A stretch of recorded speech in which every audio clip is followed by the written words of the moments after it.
कधीच नाही चुकणार तुमचे फेवरेट टीव्ही शोज झी5 सोबत, तेही एकदम फ्री। जय हिंद साहेब,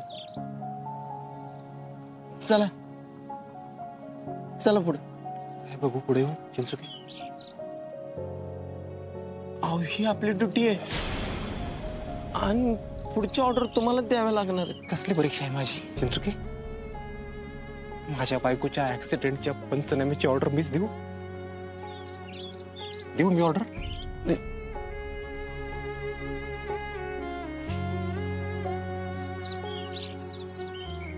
साहेब पर्याय नाही आपल्याकडं, चला तुम्ही, मी आहे तुमच्या बरोबर।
अहो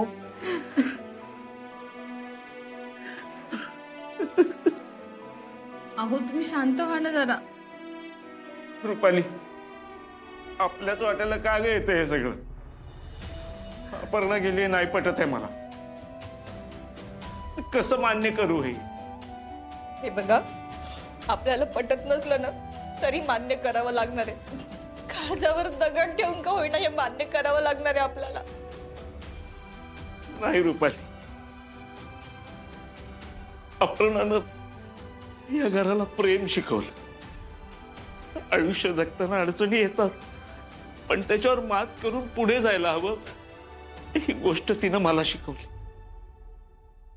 आणि आता सगळं सगळं व्यवस्थित होत असताना कशी काही सोडून गेली आपल्याला, कशी काय सोडून गेली ती? तुम्ही म्हणताय ते सगळं खरे, स्वतःच्या अडचणींवर मात करत पूर्ण गावाला मदत करायची अपर्णा।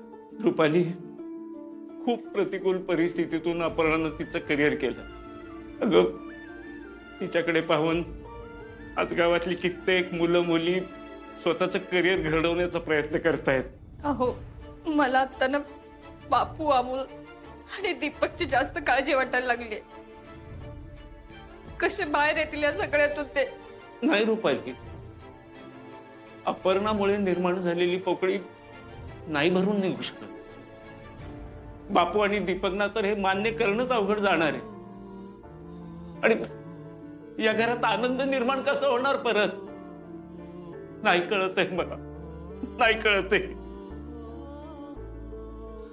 हे बघा, आता आपल्याला खचून नाही चालणार।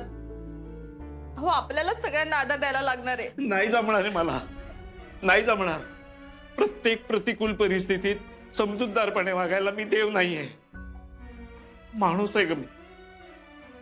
अपर्णाला माझ्या डोळ्यासमोर मोठं होताना पाहिले मी। अभ्यास करणारी अपर्णा, बापूंबरोबर क्लासला जाणारी अपर्णा, कलेक्टर झालेली अपर्णा, आणि या सगळ्या प्रवासाचा साक्षीदार आहे मी काय आधार देणार?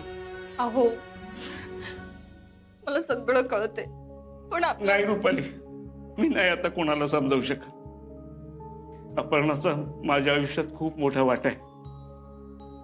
स्वतःचं आयुष्य जगत दुसऱ्यांच्या अडचणीवर मात करायची ती कसं विसरू हे? मी नाही विसरू शकत नाही. हे बघा, अपर्णाची जिद्द आणि कष्ट वाया नाही जाणार. अहो, तिच्या विचारांवर चालणारी लोक आहेत अजून आज गावात. पण आपण तिचं कुटुंब म्हणून खंबीर व्हायला हवं की नाही? आता सगळ्यांचीच अवस्था आता वाईट असणार आहे. आपल्यालाच सावरावं लागणार आहे सगळ्यांना. रुपाली, मला थोडा वेळ एकटं सोड आणि तू अमोलकडे बघ. त्याची काळजी घे. त्याला यातलं काही कळणार नाही हे बघ. आणि शक्यतो अर्जुन कडूनच त्याच्यापर्यंत या गोष्टी जाऊ दे. चालू.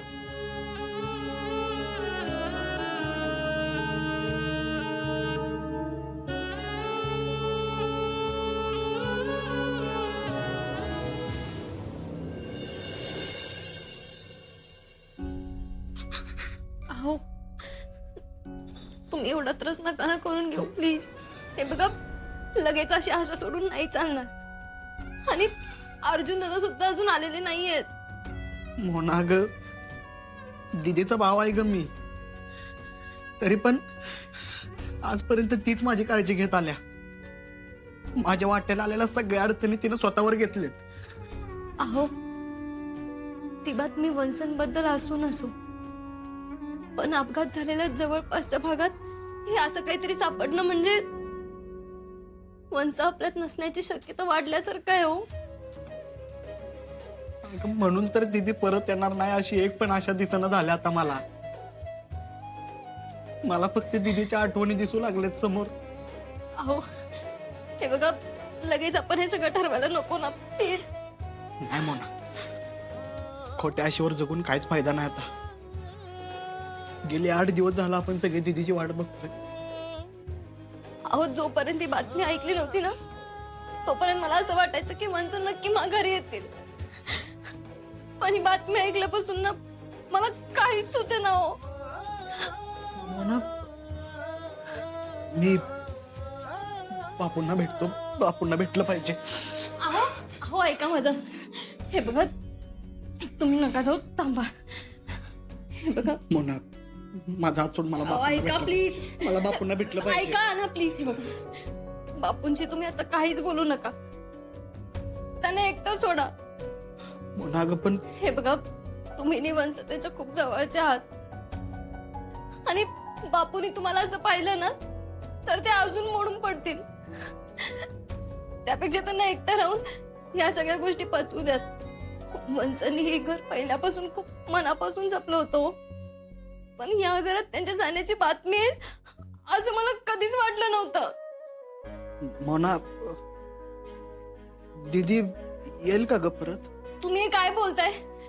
हे बघा, आपल्याला धीर धरून वंसांबद्दल काहीतरी स्पष्ट कसं कळेल हे पाहायला हवं. पण अगं, बापूंची काळजी वाटते ग मला. अमोल दादा गेल्यानंतर दीदीकडे बघून, माझ्याकडे बघून बापूंनी मोठ्या जिगरीनं घर सांभाळलं होतं. पण एवढं मोठं दुःख नाही सहन करणार का बापू? त्यांच्या त्यानं नाही होणार, नाही सहन होणार त्यांना हे सगळं. अहो, कळतंय मला. बापू वडील आहेत त्यांचे. पण आता छोटे सरकारांसाठी सगळ्या गोष्टी सोप्या करायच्या असतील ना तर आपल्याला खूप शांतपणे हे सगळं हाताळावं लागणार आहे. झी5 ॲप डाउनलोड करा आणि पहा सर्व एपिसोड्स एकदम फ्री.